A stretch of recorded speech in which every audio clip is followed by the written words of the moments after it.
Get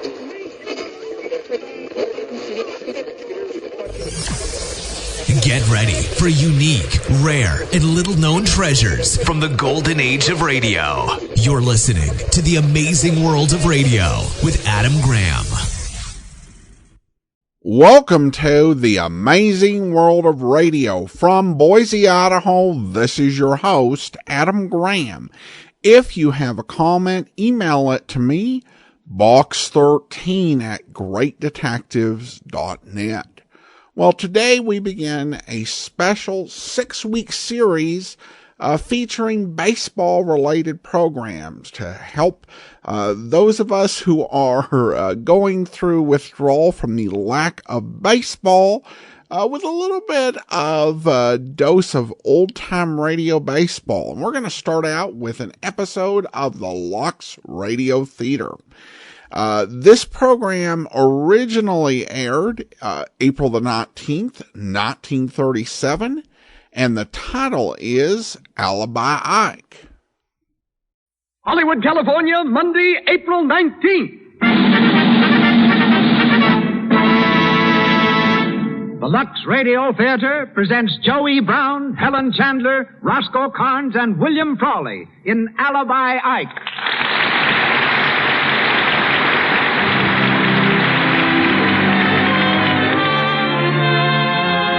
Presents Hollywood. Our stars, Joey Brown, Helen Chandler, Roscoe Carnes, and William Frawley. Our guests, Mr. and Mrs. Babe Ruth, and Russell Patterson, one of America's most famous artists. Our producer, Hollywood's foremost citizen, Mr. Cecil B. DeMille. Our conductor, Louis Silvers. This hour of Hollywood stars and personalities comes to you direct from the Lux Radio Theater on Hollywood Boulevard, with good wishes from the makers of Lux Flakes. To everyone, a hearty welcome.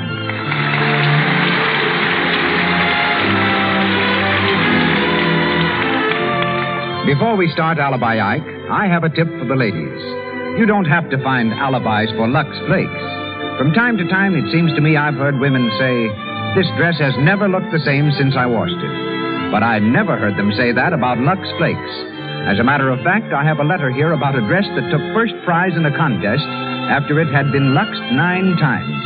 This friend in Massachusetts writes, "I made my 8-year-old daughter a dress of very sheer voile. After the dress had been worn and washed for the 9th time in Lux, I noticed a contest for sewing. Appearance of material was a big factor. My daughter's dress looked so good to me that I entered it in the contest. It won first prize. That was 2 years ago. The dress is still in use and looks splendid, thanks to Lux. When you have a Lux dress winning over brand new ones, that's something. It just goes to prove, as the makers of Lux Flakes have always said, that any material that is safe in water alone is safe in Lux.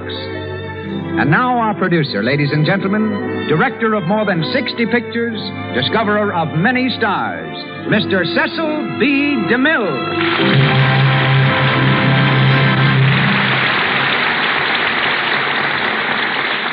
Greetings from Hollywood, ladies and gentlemen. Tomorrow afternoon, when thousands of baseball fans storm grandstands throughout the country, cheering the opening of the 1937 season, they'll be honoring, quite unconsciously, a boy from Cooperstown, New York. 98 years ago, the boy borrowed a few ideas from a game known as rounders, some from another pastime labeled One Old Cat, and adding a few of his own, gave the nation its most beloved sport, baseball. The boy was Abner Doubleday. Abner had his day, and it was a doubleheader. He not only threw out the first ball in the first baseball game, he aimed the first shot fired from Fort Sumter in the war between the states, in which he became a general. It's to Abner the schoolboy and the game he created that the Lux Radio Theater tonight pays tribute in presenting Joey Brown, Helen Chandler, Roscoe Carnes, and William Frawley in Alibi Ike. Our play is based on the Warner Brothers picture, which was based on the story by Ring Lardner, making a 2-base hit. Put Lardner's dialogue in the mouth of Joey Brown, and there it enjoys a range and scope I am sure no other actor could provide. Joe warmed a bench with the New York Yankees for about 4 years and comes to us tonight as Frank Alibi Ike Farrell. In the part of Dolly, making her 5th appearance before our microphone, is one of the most accomplished and lovely young ladies of the theater and screen, Miss Helen Chandler, applauded recently on Broadway in Pride and Prejudice and Lady Precious Stream. She played in London in Boy Meets Girl and is now starring in the same comedy on Hollywood's legitimate stage. With Joe from the original picture cast, we welcome Roscoe Carnes, to whom I gave his first important part, as Carey, and William Frawley as Cap Finley. And now, let's dust off the Lux Radio Theater's home plate. The players are walking onto the field. The batteries, Joe E. Brown, Helen Chandler, Roscoe Carnes, and William Frawley in Alibi Ike. Batter up, play ball.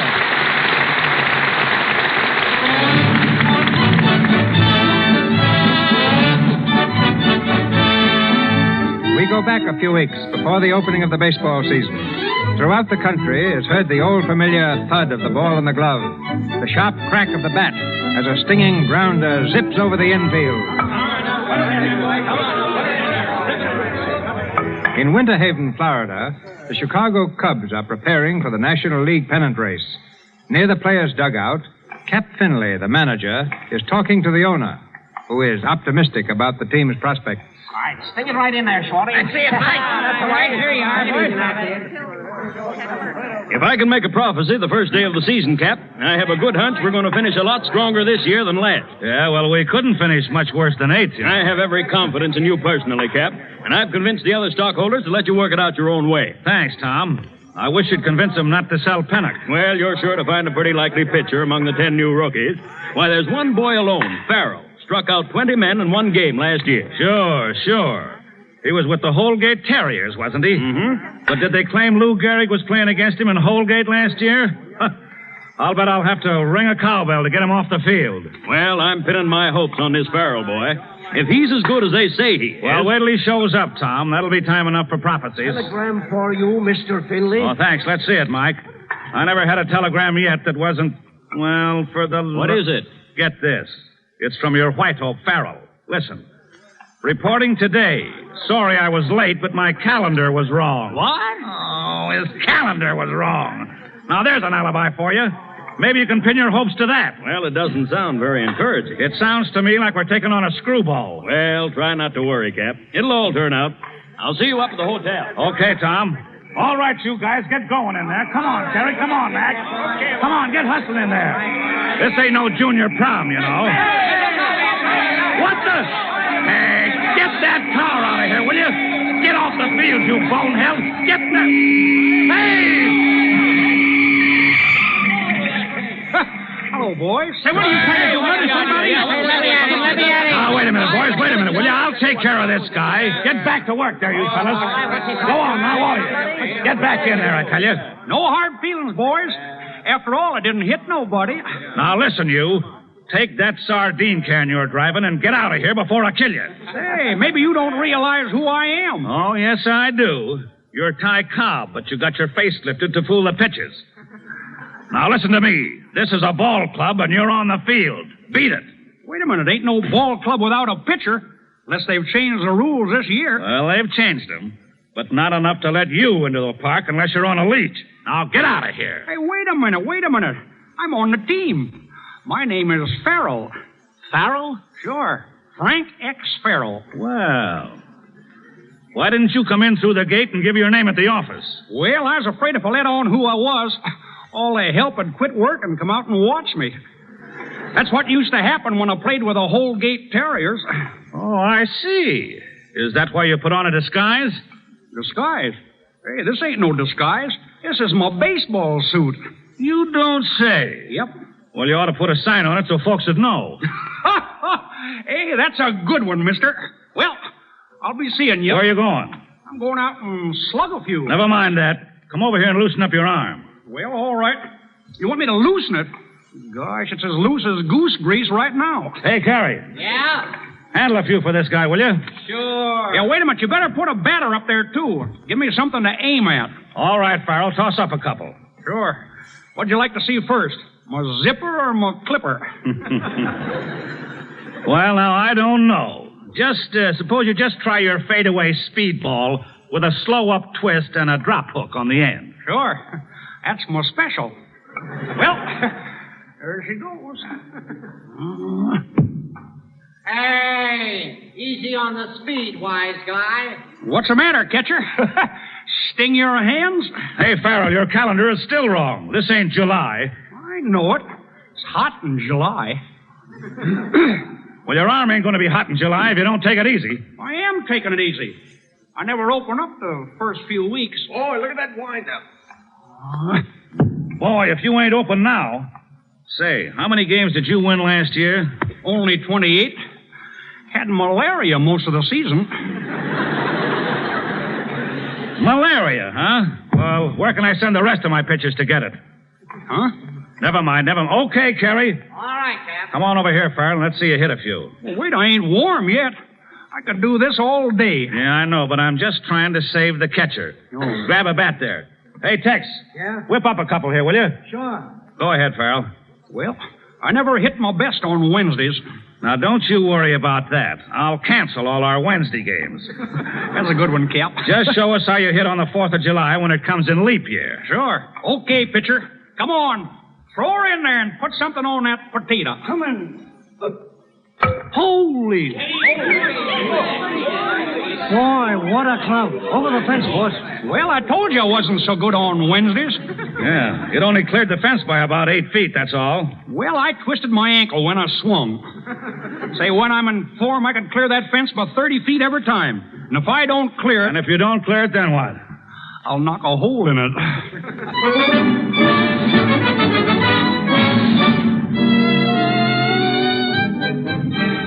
One moment, please. Hello, Winterhaven Hotel. I'll see if he's in. Hello. Paging, Mr. Sullivan. Paging, Mr. Blake. I tell you, Cap, this guy Farrell is the best rookie pitcher I ever saw. Why, he's terrific. That was only an exhibition game this afternoon, Tom. But he was good. Why, he struck out 12 men. Yeah. He looks good pitching strikes.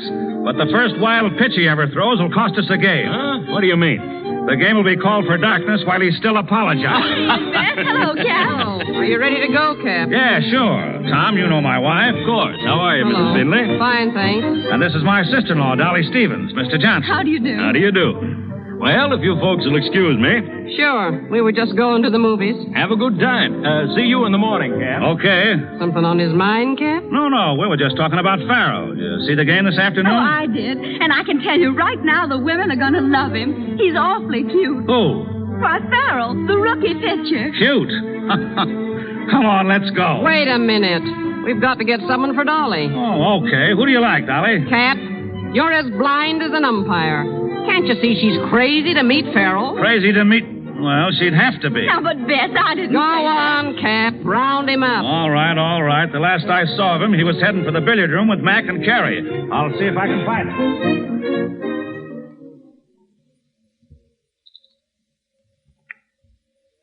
Well, that's a nice shot, Kerry. Yeah, now let me see now. The 11 ball in the side pocket. Say, Farrell, is it absolutely necessary for you to crack peanuts while I'm making a shot? Well, it's necessary for me to crack them if I want to eat them. But not while I'm making a shot. Well, all right. Go ahead, Mr. Carey. You don't bother me none. You missed, Kerry. Yeah. Well, who wouldn't miss a guy cracking peanuts? All right, your shot, Farrell. Well, let's see. What's the layout? Gosh, looks pretty impossible, don't it? Now, wait a minute. Call your shot. Gosh, I can't see so very good without my spectacles. Well, why don't you wear them then? Gosh, I never thought of that. There, that's a lot better. Let's see now. The 4 ball in the side pocket, the 8 in the corner, the 6 down on the end, and any others that happen to fall. What? You'll never make it. Well, a man can only try. Holy smoke. 5 balls in one shot. Is that all? This stick must be crooked. Say, I'd use a hockey stick if I could make shots like that. Well, I quit. I'm not playing with no champion. Now, wait a minute, Kerry, wait a minute. Hey, let me see those spectacles of yours, Farrell. Sure. There you are. I thought so. There ain't even any glass in them. I know it. I had to take the glass out on account it hurt my eyes. Guess I'll put this cue back in the rack. He'd like to go to bed, but he can't think up an excuse. Well, guess I'll say goodnight, boys. I ain't sleepy, but I got some gravel in my shoes, and it's just killing my feet. I should think they'd take them gravel pits out of the billiard room. Hey, that's a good one, Mr. Carey. Hey, Farrell. Yeah, Cap. Come here, will you? Sure. Good night, fellas. Yeah, good night. Good night. Oh, boy. That guy is the original Alibi Ike. Yeah, he's got an alibi no matter what he does, good or bad. Yeah, but at that, he ought to make us a good man, Carey. Yeah, unless that gravel in his shoes brings back his malaria and throws his eyes out of focus so he can't read the calendar and find the home plate.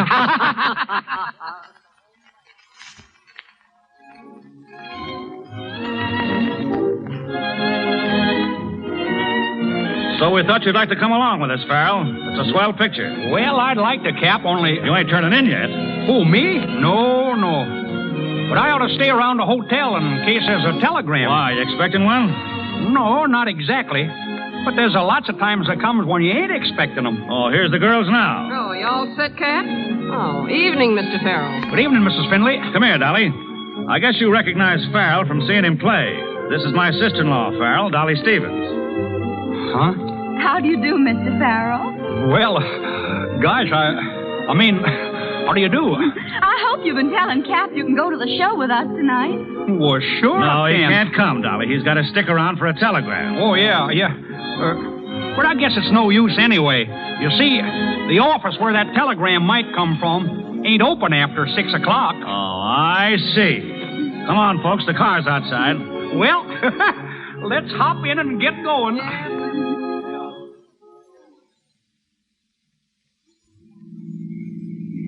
I like riding in a rumble seat. Don't you, Mr. Farrell? Some people don't, but I do. Well, keeps you out in the fresh air. Ball players need a lot of fresh air, you know. Yeah. I saw you play this afternoon. You struck out 12 men. Oh, it was wonderful. I had an off day on account of my lumbago. Say, if I'd known you was watching, I'd have struck 'em all out. Would you really? Sure. I was just taking it easy because it was an exhibition game. Oh, now you're just being modest. No, I ain't modest. Only I don't never brag. Because if a guy's really got the stuff, he don't have to brag. Uh-huh. I guess that's right. Say, are you going to be around much? I mean, well, are you going to be around much? Well, I'm staying for another week or so. Oh, gosh, that's swell. Then maybe I can be seeing you around, around the hotel. That is, if you're going to be around much. Well, yes, of course. Well, maybe we can sort of get together, go to a show or out for a walk. Oh, I just love to walk, Mr. Farrell, don't you? Well, they say it's awful good exercise.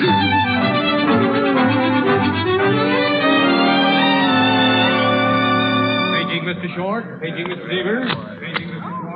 Your deal, Mac. Yeah.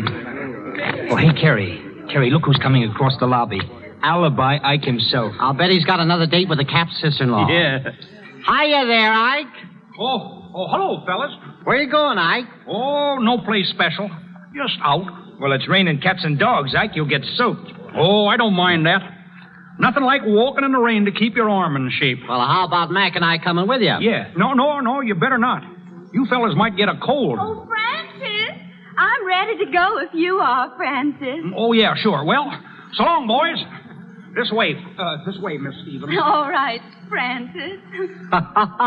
Did you get that? Francis. He's alibied himself out of his name.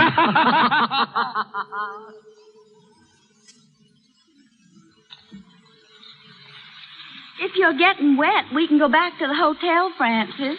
Gosh, no. I like sitting in the rain. With you. The park is kind of deserted. Sure. That's why I like it. Yeah, I like it, too. Do you? No kidding? Yes, Francis. Oh, gee, I wish... What? I wish you wasn't going north tomorrow. Oh. Yeah, but the team's leaving in a few days, too. You know you're crazy for the season to begin. Oh, I do hope the team does well, Francis. Cap's whole future depends on this season. Oh, Cap ought to stop worrying. I feel fine. I just can't wait to read about your winning that opening game. Yeah, but you won't be there to see it. No. Oh, I hate going home and leaving...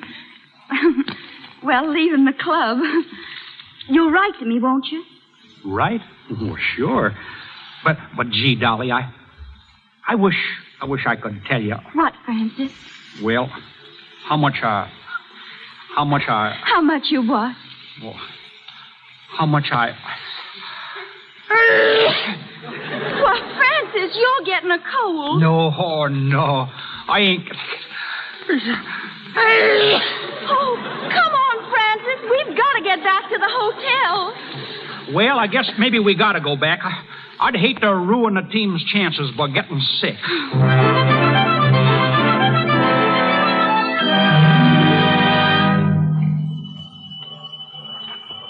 Well, Dolly, your train ought to be here pretty soon now. Yes, pretty soon. Of course, sometimes they're late, you know. Yeah, they don't always run on time, do they? No, you see, sometimes they get behind in their schedules.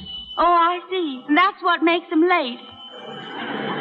Yeah, that's one of the reasons.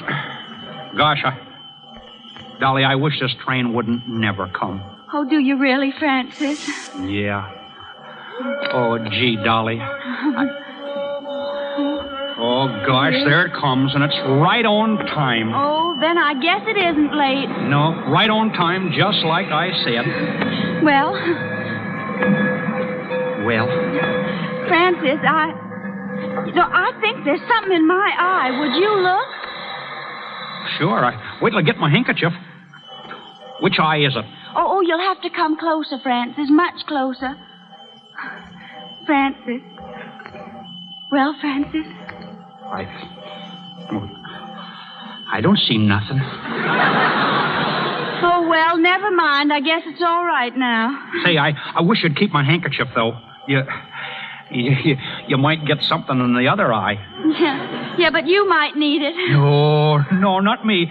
Say, when I see something coming, I always duck. Oh. And anyway, I'd kind of like to have you keep it, in case you need it. I'd love to keep it, Francis. Oh, gee, that's great. Well, I guess there's nothing more to say. No, I guess that's about... No, it ain't either. Oh, Francis. Dolly, I gotta tell you something. I hope you don't get mad or nothing, but... Yeah, go on, Francis, quickly. Dolly, listen. Listen, Dolly, because it's awful important. Oh, Francis, hurry. Dolly, I... Francis, I've got to go. No, I... Dolly. Oh, goodbye, Francis. No, Wait. Goodbye. Wait, Dolly, wait, Dolly, listen,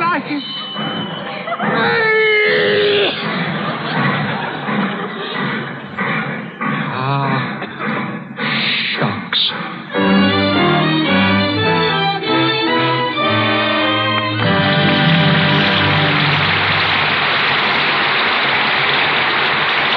We will continue with Alibi Ike in just a moment. But first, I want to take you to a kitchen shower the girls are giving for Betty Ann, who is to be married on June 5th. You girls are perfect darlings to give me all these grand shiny pans and things. Oh, look. There's still a package you haven't opened. So there is. Why, it's a big box of Lux Flakes. And here's a card. It says, the most valuable thing I could give you. Ask me why. Signed, Helen. All right, Helen, tell us. When the girls told me about your shower, Betty, I said to myself, there's one thing this old married woman has found out, and I think it's something a bride should know. I'm all ears. Out with it. Well, you may not think it's not important now, but honestly, it makes a big difference how you wash your dishes. Oh. No, really, I mean it. There's just no romance in dishpan hands. Men may respect them, but they don't admire them. So, my advice to you is to steer clear of kitchen soaps for dishes. I found them very drying. Sooner or later, they give you dishpan hands. But you can bet your life, Lux never will. Thanks a lot, darling. I'll stick to Lux.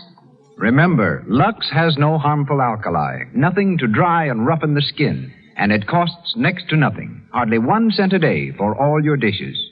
And now, Mr. DeMille. On with the story of Alibi Ike, starring Joe E. Brown, Helen Chandler, Roscoe Carnes, and William Frawley.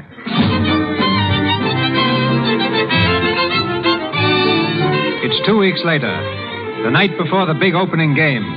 In his hotel room in Boston, Alibi Ike Farrell is sprawled face down across the bed, reading a letter. The letter is from Dolly Stevens. and Ike's expression is the essence of bliss as he reads softly. Dear Francis, I'm so thrilled I can hardly write. Bess tells me that Cap may let you pitch the opening game. How I wish I could be there to see you win. God. Hiya, Ike. Hiya, boy. Oh, hello, fellas. Hiya, Carrie. Hiya, Mac. Say, what are you reading there, Ike? This? Oh, it's just a kind of a letter. A bill? No, it's not exactly a bill. It's a letter from a fella I used to go to school with. Thought you told us you never went to school. Yeah, but this wasn't no school. It was a college. Well, how could you have gone to college if you didn't go to school? I didn't. It was the other fella that went to college. I would have went, but there wasn't no college where I lived. No?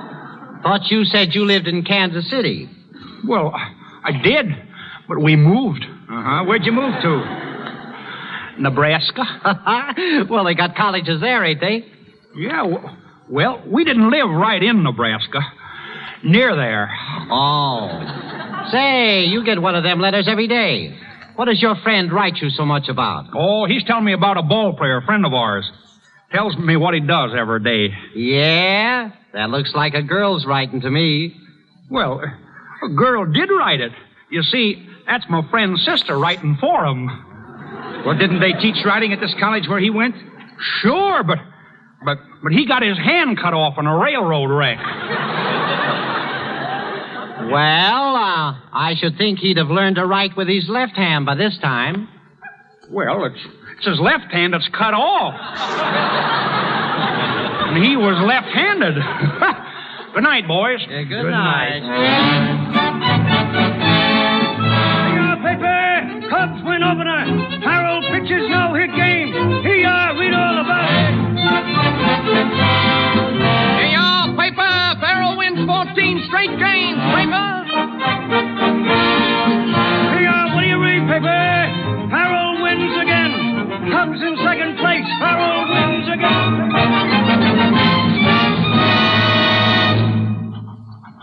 And so you see, Dolly, the Cubs and me has practically cinched the pennant.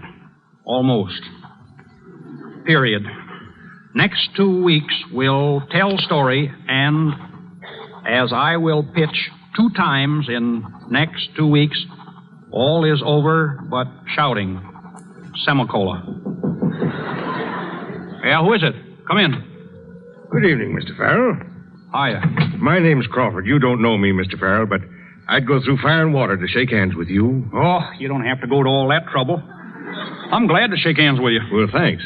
You're the best pitcher I ever saw. Well, maybe I ain't the best, but I won an awful lot of games this year. You sure have, boy. You're on your way to big money. Yeah, but... And you'll get it. You're a smart boy. Well, it ain't only that I'm smart, just that I got the stuff that fools these other fellas. You sure do. Yep. I guess there isn't anybody a guy like you couldn't fool. Mr. Farrell, I'd like to ask a real favor of you. I'm president of the Young Men's High Ideals Club. I guess you've heard about it, haven't you? No. Not exactly. There's 1 or 2 of our boys, we caught them drinking and things like that. Drinking? Say they oughtn't to do that if they want to make good. Well, now, that's just what I was telling them.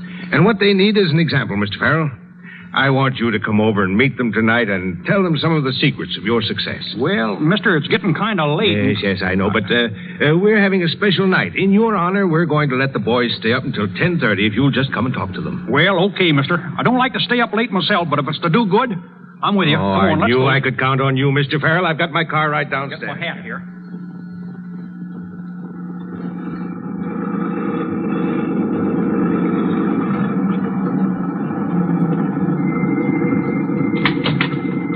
This is it, Mr. Farrell. Right up these steps. You mean this is a house where they're holding a convention? That's right. Gosh, it's kind of dark, ain't it? Right in here, Mr. Farrell.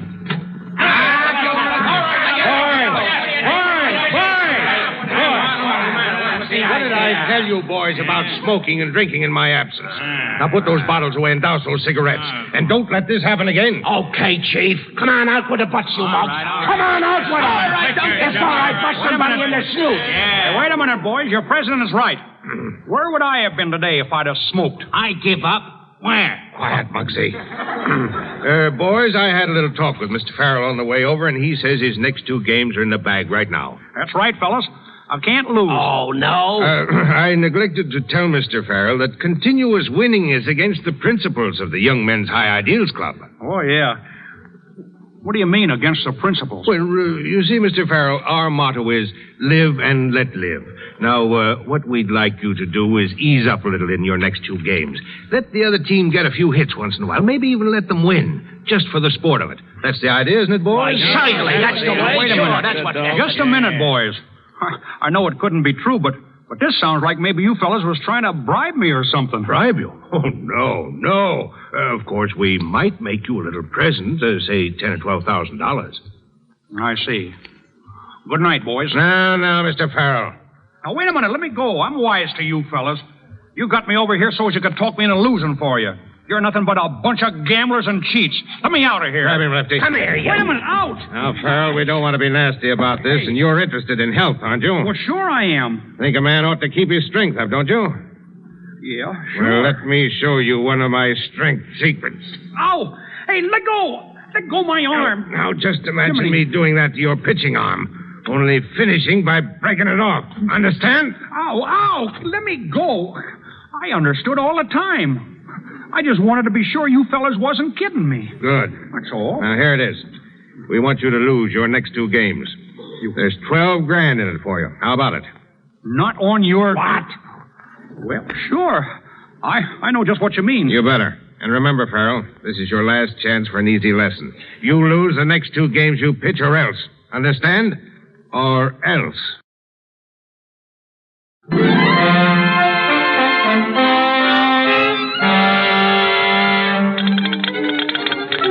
Telegram to Mr. Frank Farrell, Hotel Continental, Boston, Massachusetts. Dear Francis, arriving tonight to watch you win your next 2 games. Thrilled at thought of seeing you again. Signed, Dolly.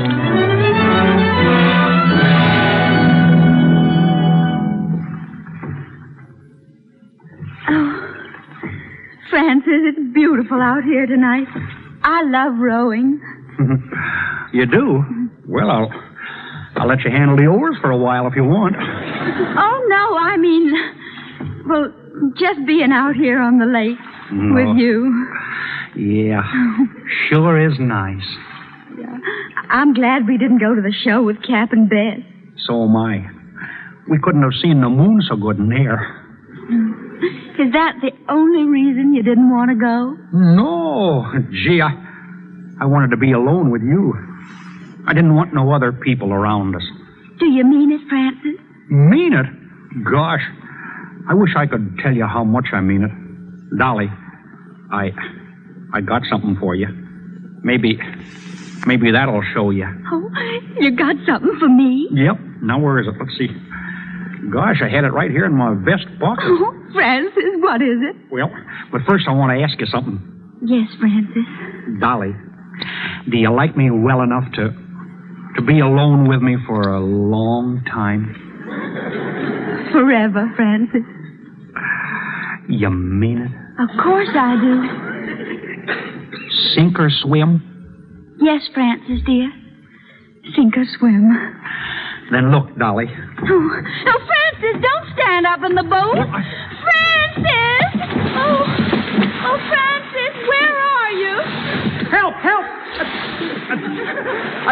Throw me a rope.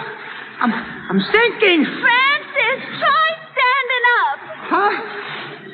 Oh, gosh, I can stand up. Gosh, it's only up to my knees. Are you all right? Sure, but I'm all wet. Look, Dolly, here's what I had to give you.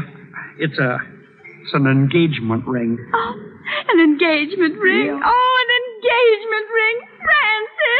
Look out! Dolly, don't stand up in the... It's tipping over! It's tight. Gosh, now we're both all wet.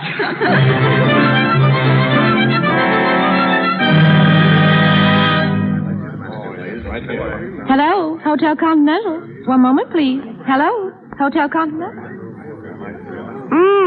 So that's the sparkler. Well, it certainly is a peach, Dolly. Oh, Bess, I'm so thrilled. Where is Francis, do you know? We're over in the card room with a couple of the boys. You going out tonight? Well, we were going to the theater if the boys will let him get away. Yeah, I'd better go and call them all. No, you ain't leaving yet, are you, Ike? Sorry, fellas, but I just got to. Well, where are you going? Oh, just to the theater, I guess. All by yourself? No, a friend of mine's going with me. Well, what do you say if we go along? Yeah. Well, I ain't only got 2 tickets. We can get some more seats. They're all sold out. Well, the scalpers will have some. Sure. Yeah, but you don't want them. Show's rotten. Well, I'll buy your tickets from you if you don't want them. Nope. I wouldn't cheat you. Well, say, what are you going to do with your girl? Leave her here at the hotel? Girl? What girl? The girl you had supper with. Oh, her. Oh, gosh. She just happened to sit down on my table, that's all. Uh-huh. Is that why you gave her that ring, for sitting down? I give her the ring? Well, didn't you? No, I didn't exactly give it to her. I lent it to her. Oh, yeah? Well, I wouldn't lend no ring to no strange girl if I was you. Oh, guess she's all right. I'm kind of tired of the rock anyway. When a girl asks you for something, well, what are you going to do? Well, so long, boys. Now, wait a minute, Ike. I got a bet with Mac, and it's up to you to settle it. I bet that you and Dolly were engaged to be married. Huh? Oh, no. Not exactly engaged. Now, look here, Ike. This costs me real dough if I lose. Now, cut out the alibis and give it to us straight. Cap's wife told us you was roped. Well, I don't want it to cost you no money, Carrie. You win. Well, you got a swell girl, Ike. Yeah, she's a peach. You're a lucky guy, Ike.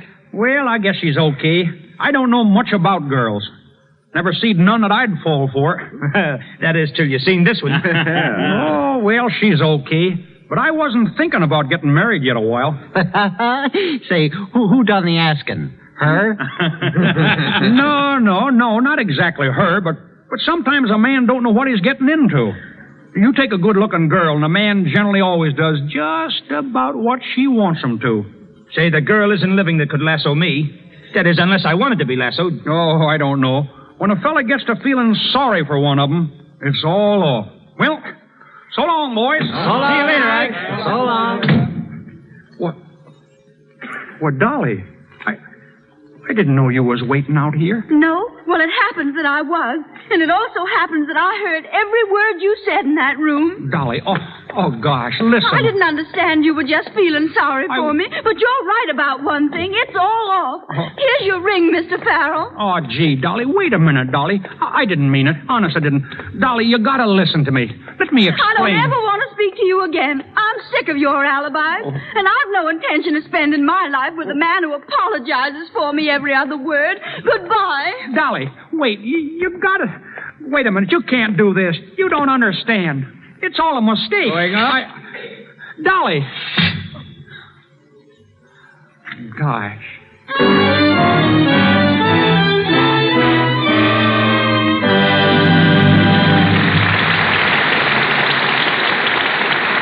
Identification. This is the Columbia Broadcasting System.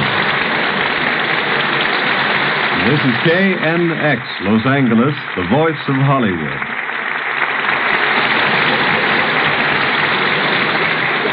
Alibi Ike will be back in the box pitching for the Lux Radio Theater again in just a moment.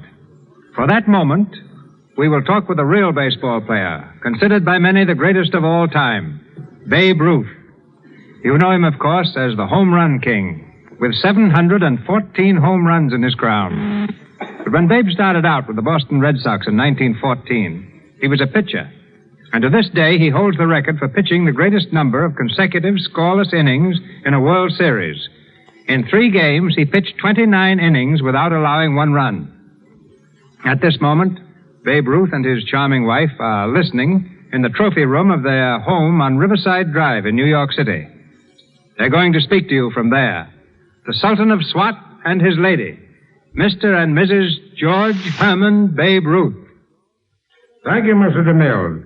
I would like to tell you that Mrs. Ruth and myself are certainly enjoying the game you're umpiring out there in Hollywood. Joey Brown is pitching them right across the platter every time. And it's a great show from the stands there. At the end of the first inning, they made a point that certainly meant a lot to me. That was when they talked about Lux Flakes. I've used them for years to cut down on runs. Not the home runs that Babe Ruth hits either. I mean the stocking runs that hit me. Ah, that's right, Claire. I saw a box of Lux on the kitchen shelf last night. Were you in the kitchen dieting again? No. I didn't even go near the icebox. I was looking for the sport page of the paper you threw out. You see, we're getting into baseball season very fast here. According to my scores today, my prediction of the last 3 or 4 days are showing that we're going to have a great season with plenty of thrills. Philadelphia Nationals beat the Boston Bees in the first game today. They played 11 innings and won by 2-1. And in the second game, they won by 1-0. The Athletics beat the Senators 4-3, imagine, in 11 innings. Babe, if you're going to tell them who is going to win the pennant, I'm through. Well, I might be through myself. Suppose you tell them. Well, on his radio program the other night, I heard Babe Ruth say the Cardinals would win it in the National League and the Yanks in the American. But I noticed he made no predictions on his golf game. Have you heard anyone predict a golf game right? I've been playing golf for several years. I think it's a great idea for a ball player to have 2 sports. But even if he has 2, don't try to combine them. But when you're playing baseball, stick to baseball. But on the off-season, I think golf is a great conditioner for your legs. That may be true, dear, but very often I've heard you come off the golf course saying, baseball certainly is a great game. All right, Clara, you win. Good night, Mr. DeMille, and thank you for letting us play on your league program tonight. I think if anyone deserves the pennant, it's the Lux Radio Theater League. Good night.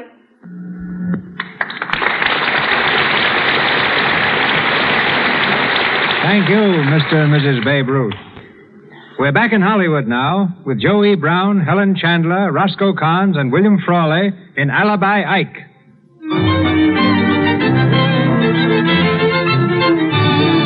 Sick at heart because Dolly broke their engagement, Farrell went out the next day and pitched a losing game. Pitched so badly it aroused suspicion in the minds of Cap and the owner of the club. They've gone to his room to question him. They find him slumped dejectedly in an armchair. Ike, we want to talk to you. Yeah? Well, I don't want to talk to you. Now, just a minute, son. Don't you feel well? Yeah, I feel all right. Well, is there anything we can do? Yeah, you can get out of here and let me alone. You know, Farrell, that was a pretty bad game you pitched today. Looked like you weren't even trying. What do you mean I wasn't trying? I'd answer that door if I were you. I was just going to. Well, what do you want? The chief told me to give you this envelope. You'll catch on when you open it. So long, kid. Who was that, Farrell? I don't know. Never seen him before. Brought me a letter. Well, he didn't look like a postman to me. Why don't you open it? All right, I will. Gosh, it's getting so a fella can't even open his mail in private. Hey, what's this? I'll tell you what it is, Mr. Farrell. It's a roll of greenbacks. Let me see that. Look, Tom, a half a dozen $1,000 bills. A half dozen $1,000 bills? What? Say, that's $6,000, ain't it? Yeah, and there seems to be a little note attached to it. Listen to this, Cap. Nice going, kid. Keep up the good work. How do you like that? What about it, Farrell? I don't know nothing about it. Gosh.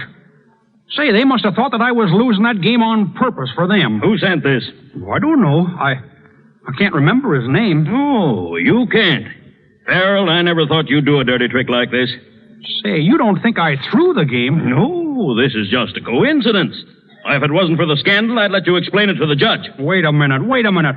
Say, I wouldn't throw a game if my mother was playing on the other side. You won't have a chance in this club. Pack your things and get out. And if you ever put on a baseball suit again, I'll put stripes on it for you. You mean I'm canned? Yeah, and it starts right now. All right, then let it start. A couple of fine fellas you are. When I was winning, you thought I was a hero. And then the first time I lose a game in 2 months, you come around claiming I'm a crook. Well, you can keep your ball club. I'm through with you for good. Now get out of here. Get out of here and let me pack my suitcase.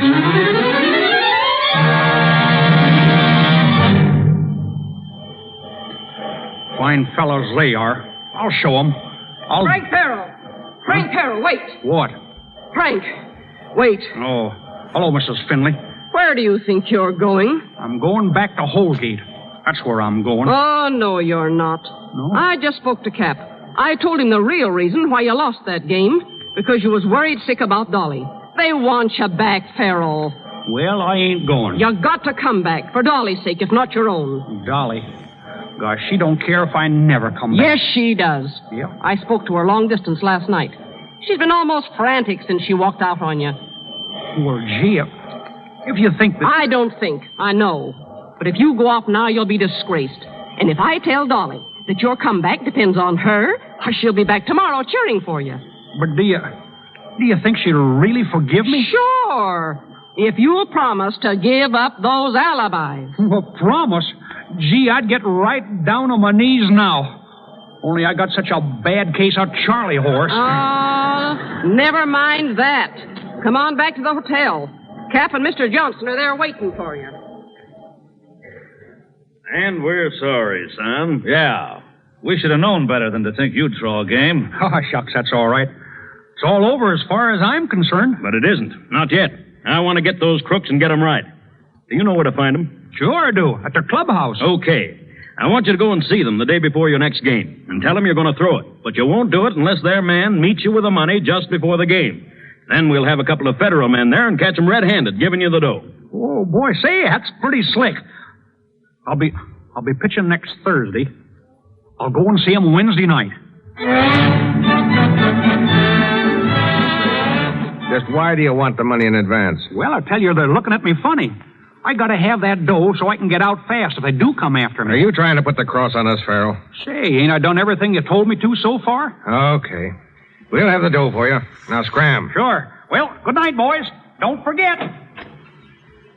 Well, what do you think, Chief? He's pulling a fast one on us. But he's not going to get away with it. We got everything sunk on tomorrow's game. If Farrell wins, it means the pennant for the Cubs. Farrell isn't going to win, Lefty, because Farrell isn't going to pitch. Huh? You and Charlie are going to pay Mr. Farrell a little visit tonight, see? Don't mess him up if you can help it, but get him away from the hotel. You know what I mean, Lefty? Yeah. Maybe a little chloroform will help. Handle it any way you want. But get him out to the farm and see that he don't wake up until the game's on. Leave it to me, boss. When I get finished with him, he'll be lucky if he ever wakes up.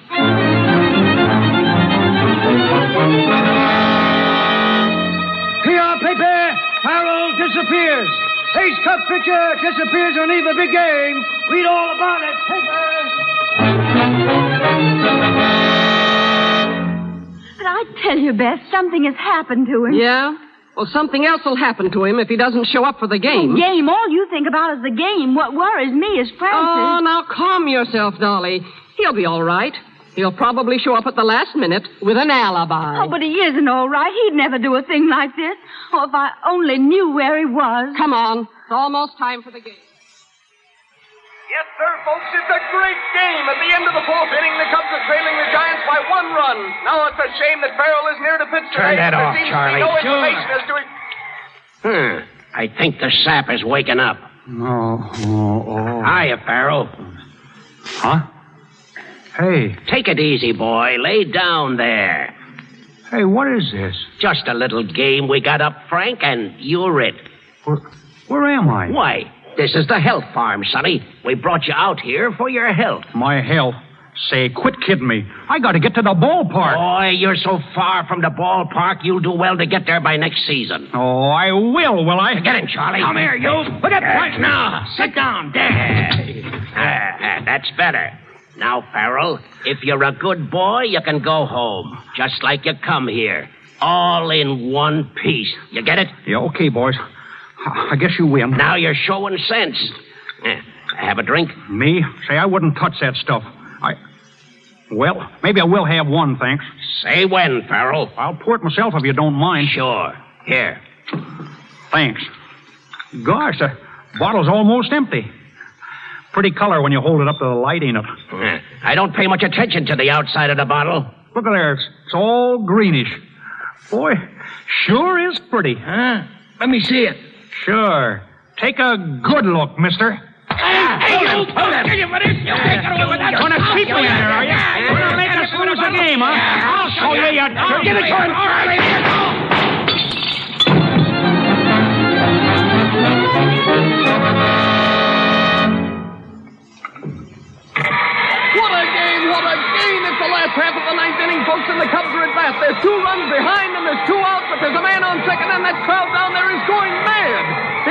this becomes a lick, but you'll never get it.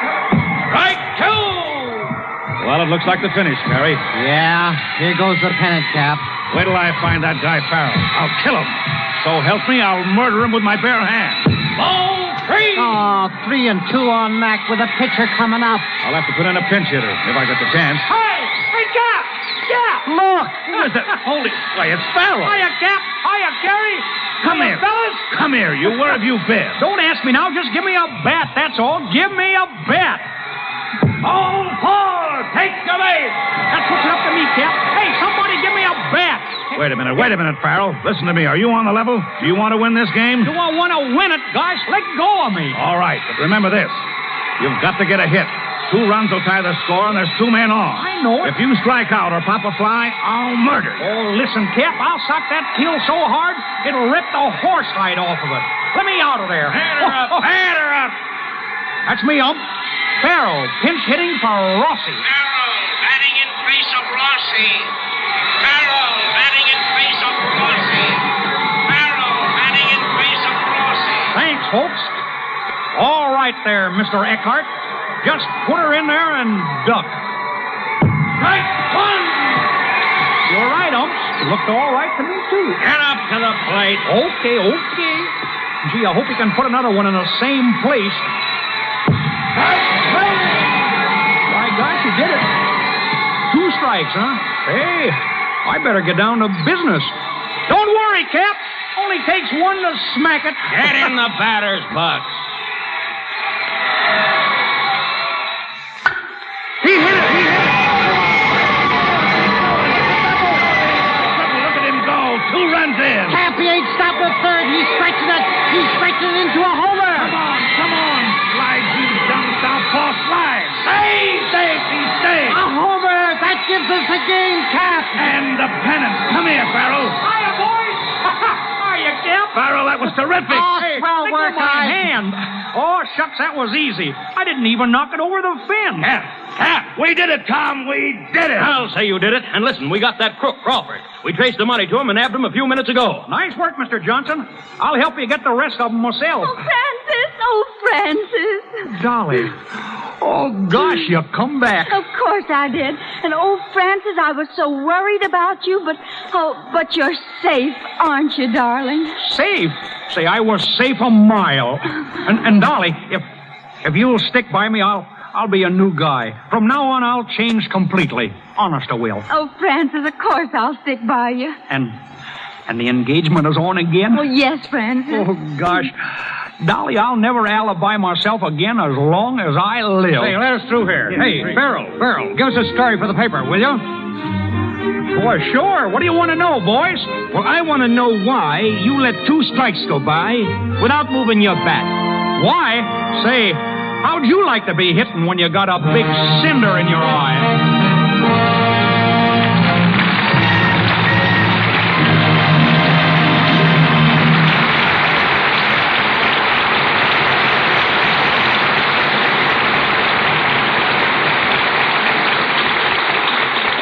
The game's over and won, but we play an extra inning a little later with Joe E. Brown and Helen Chandler. When Paramount Studios decided to make a picture called Artists and Models, they enlisted the services of one of the country's most versatile illustrators, Russell Patterson, creator with John Hill, Jr., of the famous flapper type. You've seen his drawings many times in our leading publications. But his talents go much further than the drawing board. He's created stage sets, costumes, men's styles, industrial designs, pioneered in plastic photography, and is largely responsible for the current popularity of puppet shows. Ladies and gentlemen, Russell Patterson.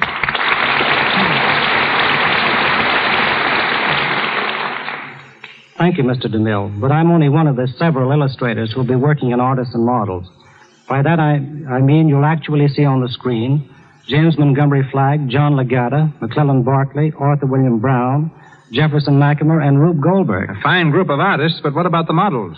Well, it's difficult to find perfect models even in Hollywood. Since we started our search for beauty, Mr. Ruel Walsh, the director, Mr. Louis Gensler, the producer, and Mr. Leroy Prinz, the dance director of Artists and Models, saw more than 1,000 girls. We wanted about 100 of the most beautiful models. You'd be surprised at the small number in this group who met our requirements. What are the requirements? Well, I would say 4 in number. Grace, the ability to wear clothes, figure, and, of course, the beauty of the face. Why it's so hard to pick outstanding girls today is because most of them are standard types. They all want to look alike, and we look for individual types. Beauty, like everything else, seems to run in cycles. After the war, there was the collegiate, and then the flapper types. The platinum blondes, the redheads, and last year, the brunettes had their day. And this year? Oh, I would say the smooth-haired, dark, natural blonde with blue eyes and sunburned skin. I think she's the typical American girl of 1937. Since you preach individuality, I suppose you'd hesitate to tell the girls in our radio audience what kind of clothes to wear. Well, that's like a doctor trying to cure a patient without knowing the ailment. I would recommend the best fashion magazines and to follow the best-dressed picture stars. And above all, as much of one's own personality as possible. I can safely say that whatever they wear, women will keep on caring for their clothes in the most effective, economical way there is, with Lux Flakes. Lux is the safest, surest wardrobe care I know of. And that's why we're using it in orders and models. Thank you, Mr. DeMille. Thank you, Miss Patterson. In just a few minutes, Joe E. Brown boards a plane and flies from Hollywood to Chicago. But we still have time to bring back Joe and Helen Chandler to answer their curtain call. All right, Helen. And remember, Joe, no alibis.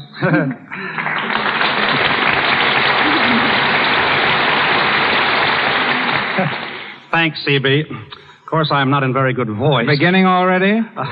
Now, what's the matter? Did the play take it out of you? Play? Gosh, no, but I've got to protect my voice for tomorrow. Didn't you hear, Mr. DeMille? Joe's going to Chicago to become a radio announcer. He's describing the game there tomorrow between the Pittsburgh Pirates and the Chicago Cubs. Oh, Helen, it's nothing at all. Nothing at all. How long are you going to be a sports commentator, Joe? Oh, about a month, I guess. Unless I find that I've bit off more than I can chew. I'd say that was impossible. Huh?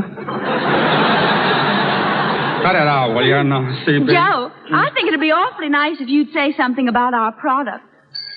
Product? What product? You don't know what our product is? Well, it seems that I do kind of recollect hearing tell of it. Yes, of course you do. Why, everybody uses it for keeping clothes nice. You know, and washing dishes. Clothes? Mm-hmm. Washing dishes? You know, Joe. You know, it comes in a box. You get it at the grocery store. Big letters on it. L-U-X. L-U-X. Now tell me. Oh, Lux, sure. Well, why didn't you say so in the first place instead of beating around the bush? Guys, our house is just about filled with Lux. I say, those flakes are a home run in the ninth inning with 2 out and the bases loaded. Of course, I don't do the washing, but it seems to me... No, that's enough. That's enough. Don't spoil it. Joe, I understand you're a sports writer, too. Yes. I'm writing a column for the Los Angeles Examiner. They picked the craziest name for my column, though. They call it Saying a Mouthful. Gosh, that don't seem to fit me. Not if it's only a column, Joe. Oh, you too, huh? Yeah, it ought to be a full page. Oh, I see. And Helen, just before I kiss you before we say Dolly, guys, I'm all confused. Before I walk off the field, I want to wish a speedy recovery to one of baseball's immortals, now in Lakeside Hospital, Cleveland. He was banged up pretty badly in an accident the other day, and I know that you all join me in wishing the best to a great sportsman, our friend Tris Speaker. And now, CB and everyone, including you, Helen, goodbye. Goodbye, thank you. Goodbye, Alibi. Mr. Brown, Miss Chandler, our thanks. Ladies and gentlemen, this is your announcer, Melville Ruick. The program arranged for you next Monday night will be revealed in a moment by Mr. DeMille. Tonight's cast included Wally Mayer as Mac, Leora Thatcher as Bess Finley, Cy Kendall as Crawford, Lou Merrill as club owner, Joe Franz as Lefty, Charles Emerson as reporter, Frank Nelson as radio announcer, Ross Forrester as Tex, Ingeborg Tillish as telephone operator, and Marion Dennis as telephone girl. Joe E. Brown appeared through courtesy of David L. Lowe Productions. Louis Silvers, 20th Century Fox, where he was in charge of music for the new film That I May Live. Mr. DeMille, Mr. Carnes, and Mr. Frawley, Paramount. Mr. Frawley's new picture is High, Wide, and Handsome, and Mr. Carnes, Night of Mystery. Just a reminder, as you know, many localities switch to daylight saving time next Sunday. If you are not affected by daylight saving time, This program will come to you 1 hour earlier, beginning next Monday night. And here's Mr. DeMille. Next Monday night, the Lux Radio Theater brings you two of the most outstanding personalities Hollywood has ever given the world, Robert Taylor and Irene Dunn. Our play, Magnificent Obsession, based on Universal's picture from the celebrated novel by Dr. Lloyd C. Douglas, one of the most inspired stories of our day. Our radio version will find both stars resuming the same roles they filled with such distinction on the screen. Miss Dunn as Helen Hudson, Mr. Taylor as Bob Merrick. Our sponsors, the makers of Lux Flakes, join me in inviting you to be with us again next Monday night when the Lux Radio Theater presents Robert Taylor and Irene Dunn in Magnificent Obsession. This is Cecil B. DeMille saying good night to you from Hollywood. This is the Columbia Broadcasting System.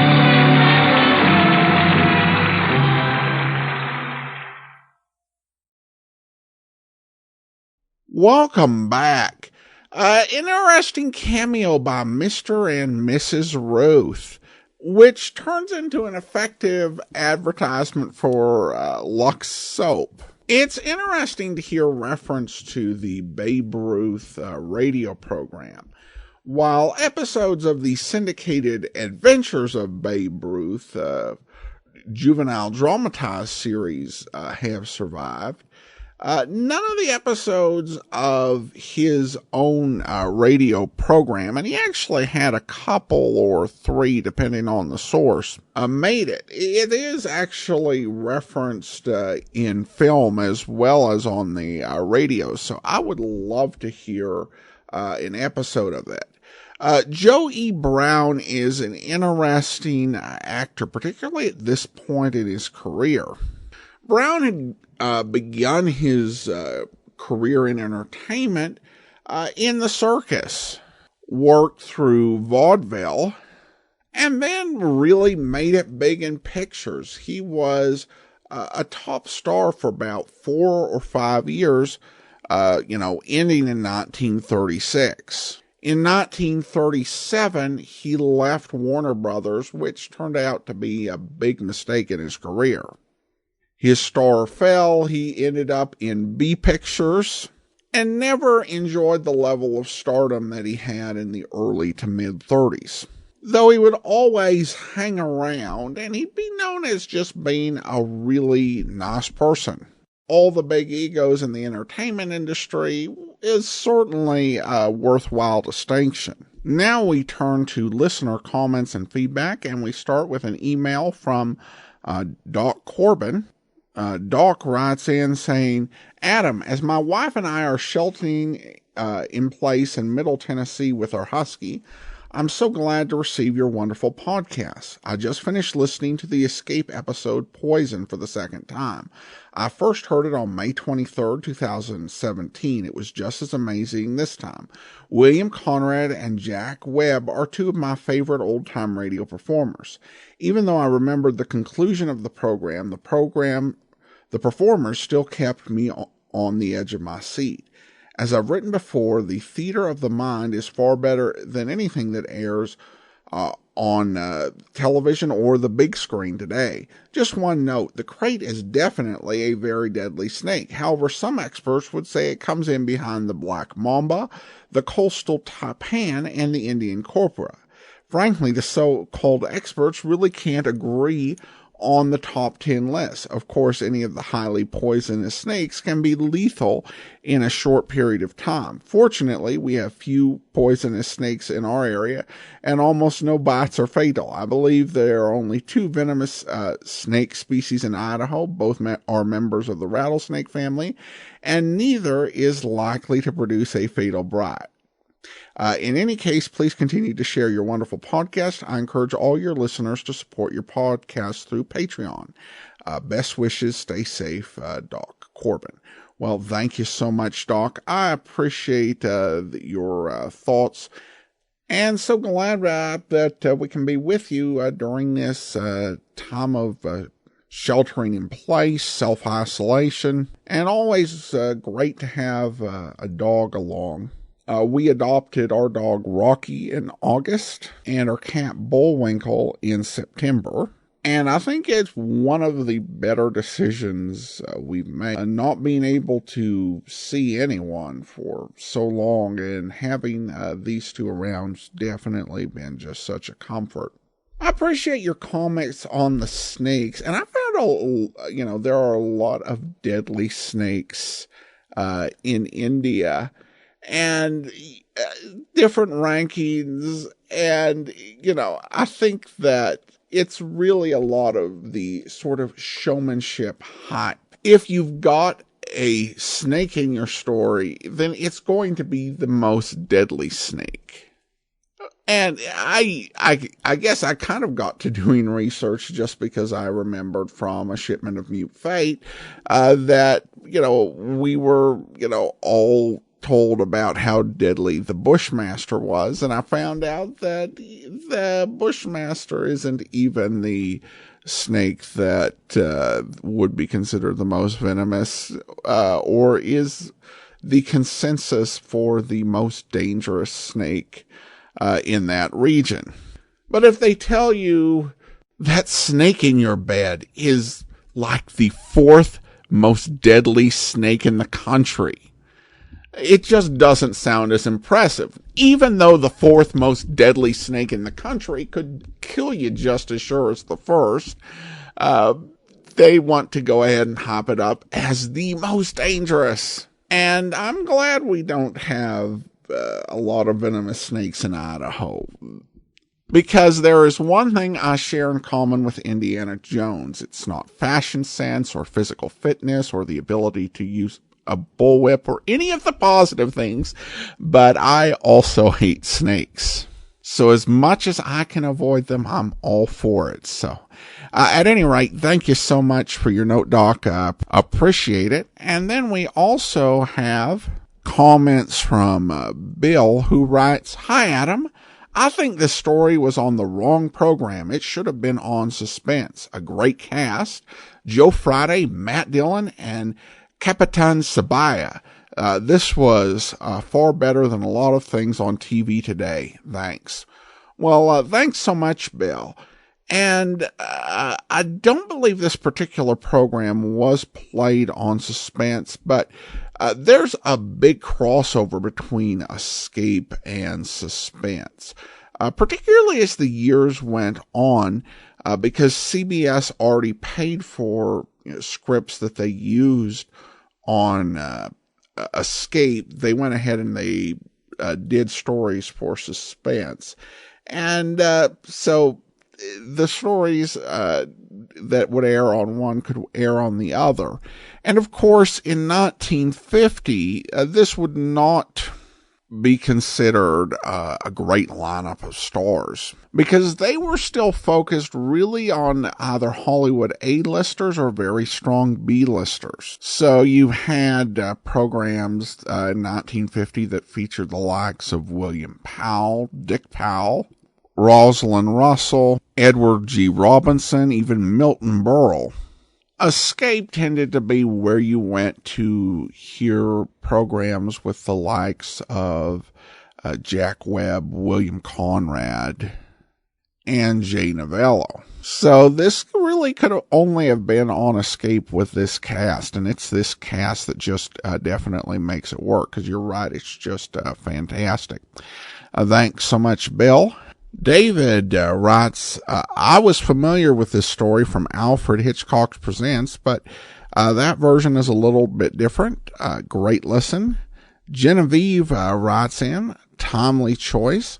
And then also I do have a comment on YouTube from The One You Fear, writing, Jack Webb doesn't fit as a bad guy. Thanks so much. Yeah, I can actually really relate to that. It doesn't quite feel right. However, it should be noted that for at least a couple years, 2 to 3 years, Webb made a good portion of his living playing bad guys and various heavies on radio between 46 and 49. And so somebody in 1949 might have, just kind of thought as Webb as a guy who plays bad guys and anti-heroes. And if you told him that in 20 years he'd be known as for playing a role that was the epitome of being a straight arrow, they probably wouldn't have believed you. History is funny that way sometimes. Well, our baseball series will actually continue in a week next Wednesday. However, we'll have another episode of The Amazing World of Radio outside of that. Julie Bennett passed away at the age of 88 recently, and we'll have a special program to honor her. We'll be playing it this Sunday, so join us back here for that. If you do have a comment, email it to me, box13@greatdetectives.net. From Boise, Idaho, this is your host, Adam Graham, signing off.